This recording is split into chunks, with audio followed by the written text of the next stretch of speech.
Happy Sunday. It is March the 22nd, and I want to encourage you. This is Sharice TV, so subscribe to Sharice TV. Follow me on Twitter at Sharice Says, or you can sign up for my newsletter at www.sharicesays.com. And obviously, you can get all the spellings and all the links right there in the comment section.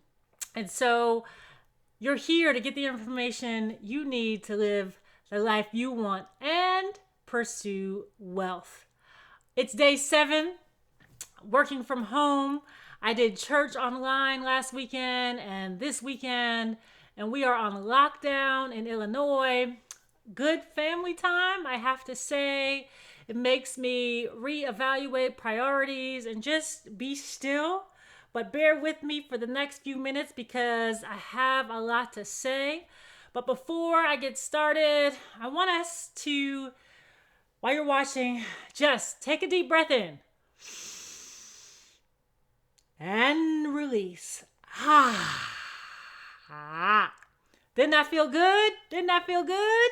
Lots of anxiety out here. Lots of folks just really trying to grapple with what's going on, myself included. And I find taking a deep breath very calming. Whatever you want to do, I also pray and meditate. And so I encourage you to do what you need to do in order to just be okay, because we will be okay. And so I want to encourage you. And so first, the order of business, though, I know many of you are probably worried about your job situation, particularly if you're a small business or working for a company that is going through some challenging times. I have a cousin who works for the airlines, and so I know that it can be very challenging. And so I want to ask you to assess that job situation. What can you be doing to prepare yourself in case things don't go as anticipated and that stops your flow of income coming in? And so if that's you, leave a comment here, drop me an email through my website at www.sharicesays. Let's talk about strategies, and want to give you strategies that other people have been talking about, but also what you can be doing. And so if that's you, take a deep breath. But the important thing is to take some form of action and assessment. Next, I want to give some real money hacks happening right now that you could be doing. 5 of them, all right? 5 of them. The first one, if you haven't done so already, I talked about this last year, but I want to bring it up again, is that you can open up an Acorns account. The links will be in the comment section. Acorns is a service that allows you to invest in the stock market by taking your change, your spare change, in directly from your checking account and investing it in the market. Things that you probably wouldn't even miss. 10 cents here, 13 cents there, or 68 cents in another place. Ultimately, though, through Acorns, you can have little pieces of money investing in the stock market while the market is going down. This is a good thing to happen if you want to buy low and sell high, things that I've talked about in the past. But if you're not ready or have disposable income in the sum of a couple of $1,000s to take advantage of the market where it is now, then Acorns is a really good alternative. Again, I'll put the link in the comments where I've talked on my blog about what it means and how you can do it. And so that's number 1. Number 2, I want you, many of my Sharice Says members through the community have had upcoming trips planned that need to be canceled or changed. I myself had a trip to Costa Rica planned in early May. That is not happening. My friend is turning 40, and we will still celebrate virtually with her. But we are not going to Costa Rica, who has closed its borders. But called the airline, and I saw online that they've extended the amount of time. Last week was April the 30th. This week is May the 31st, wherein I can cancel or change my reservation without any penalty. And I use points to make my airline reservation, and so this will be very meaningful to me. Check, though, to make sure that your airline doesn't have fees, as you know, it's really important to make sure they don't have anything hidden there for you, all right? At the very least, you can call if you don't feel comfortable doing it online. The important thing is that you know that now you have options. Everyone understands this toll it's taken on all of our wallets And I want to make sure you have what it takes in order to make some good choices. The third one related, if you're having issues with your credit card bill, or maybe you have an upcoming membership fee.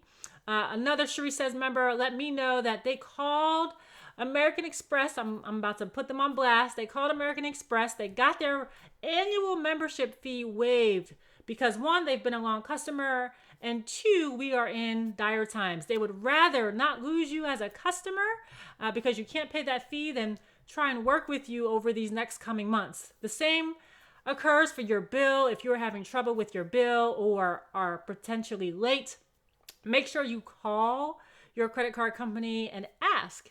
There's no harm in asking. That's why, we are in these times and have the ability to take responsibility, but also to take action. Fourth, I want you to do the same aggressiveness and responsiveness if you are still going to a childcare provider in Illinois. We are now on shutdown, and so that is our new reality since yesterday, which is Saturday, the 21st. And so my daycare, where my daughter goes, is no longer operating in this hopefully temporary time. And so we're starting to have a discussion. What does that mean for the month of childcare that I've already paid for? What does that mean in the future?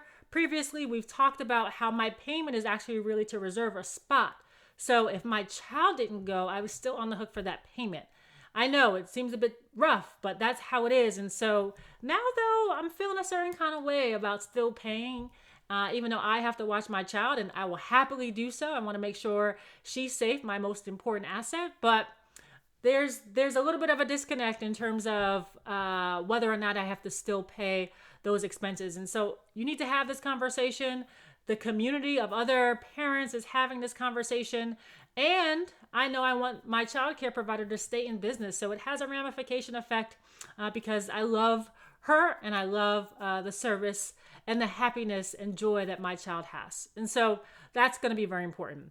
And the fifth and final hack for you this week, what came out in the news is that our President Trump stated that all interest percentages on federally funded loans will drop to zero automatically. And that'll go in effect for, from what I read, the next 60 days. Again, I'll put the link in the comment section. You can read for yourself. And so if you also have a payment that you need to delay because of your job situation or just your cash is looking kind of funny, call your service provider. I think things are really dire, and I want to make sure that you have the tools and also the resources to take action. And so take action. Student loans, I know, is a burden for many of us. And so you need to be aware that relief is here. Obviously, the devil will be in the details. Let me know how you're doing. Let me know who your service provider is. What are they doing specifically to make sure that you are taken care of? Okay, so those are my 5 money hacks that you can do this week. Take advantage. The other thing I want to talk about is retirement accounts. I've received many a question around what you should do with your retirement account. And so I want to give 3 main options. Number 1, you can do nothing. Number 2, you can change your allocation. And that's your future allocation or your current allocation. Listen to me carefully. I would not recommend that you change your current allocation. That allocation is already what it is. And so if you change that one, you're effectively selling perhaps stocks that are really, really down or buying ones that are really, really up. And there are not that many of those, but you could have that in your portfolio, or you might have some bonds. Either way, you don't want to touch the current one in this kind of market environment. I myself, I'll show you what I'm doing. I changed my future allocation. I changed it away from the international stocks. I put it more toward U.S. stocks, as well as what we call a retirement target fund, which helps manage the allocations as I get older in age. And so I didn't want as much going into the international stocks in my future allocations. Again, future, my next paycheck, how it will be allocated. And so that's what I've decided to do. But the third option you can also do with your retirement account is that you can change the percentage or the amount that is being taken out of your paycheck, each paycheck period, and changing that percentage. For me, I see this as a down market, and yes, it's going to be rough in the short term, and short could be anywhere from 6 months to 18 months, but I have a long-term view. I'm not going to retire for a while, and so this strategy might not work also for people who are closer to retirement, but I put a higher percentage of my paycheck into my 401k for the future. So at my next paycheck, instead of 10% of my income going into my 401k, 15% of my income will go into my 401k. That means I'm accelerating the amount of money this year in 2020, where the limit on 401k is $19,500. And so I'm saying if I have more per paycheck as I move forward, then I will get closer to that limit earlier in the year. And that's what I want to do because stocks are down and I want to take advantage of stocks being down. Can they go down even further? Yes. But again, I have a long-term view, and if they do, and I want to hold this retirement, then I will average cost dollar in going down. And I want to do that more so than I was in my previous allocation of 10%. And so just so you know, I did that back in 2008 in January, and going into February, I increased the allocation. And the crash that happened starting in March, and then obviously precipitated later on during the year. And so it really helped me because I was actually able to hit my limit earlier in the year and then take advantage of all of those allocations being already in the market when the market rebounded. Something very, very important. A lot of people don't think about that.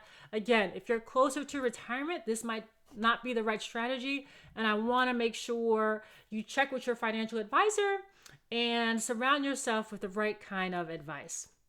Okay, last but not least, I want to talk about what's happened with Republican Senators Richard Burr and Kelly Loeffler for potential violations of the 2012 Stock Act, a law that Senator Burr voted against when it cleared the Senate 8 years ago.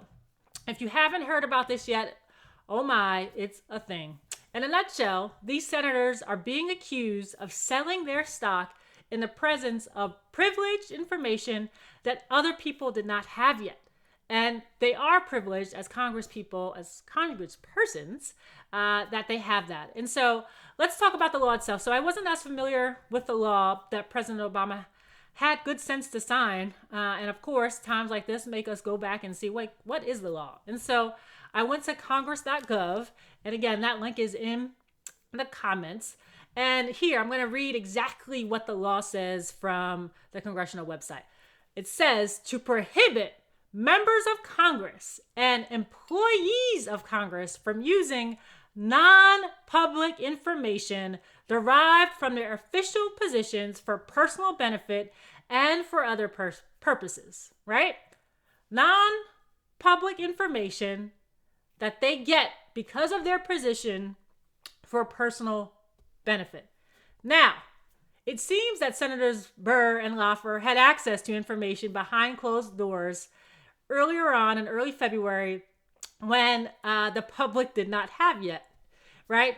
We weren't seeing as much news around the coronavirus, at least how it affected U.S. companies. That sounds pretty non-public to me. They counter-argue and said, well, we were just making smart decisions, but I don't know about that. Burr sold off between $628,000 and $1.7 million of his holdings on February 13th, and that's from ProPublica. And Loeffler, who sits, get this, she sits on the Senate committee with oversight of the healthcare industry. She sold between, reports say, 1.3 and 3.1 in stocks jointly owned with her husband, who, oh, by the way, is the chairman of the New York Stock Exchange. And she did that from late January to mid-February. And so the Committee on Health, Education, Labor, and Pensions hosted a coronavirus briefing with top officials. And they held that briefing the same day that Loeffler is reported to have sold the stock in her trades. You tell me. That was reported in the Daily Beast. That wasn't me. That was in the Daily Beast. Okay? And so it's interesting to me because many of the stocks it was reported that they sold were hotel stocks, individual stocks. They didn't sell mutual funds or ETFs, and maybe they did too, but that's still egregious. It just shows to tell you, though, that they had very specific ones that they wanted to sell in advance of what they probably knew what was coming in terms of the market. So come on, man. I think that is so shady. An investigation should be brought against them.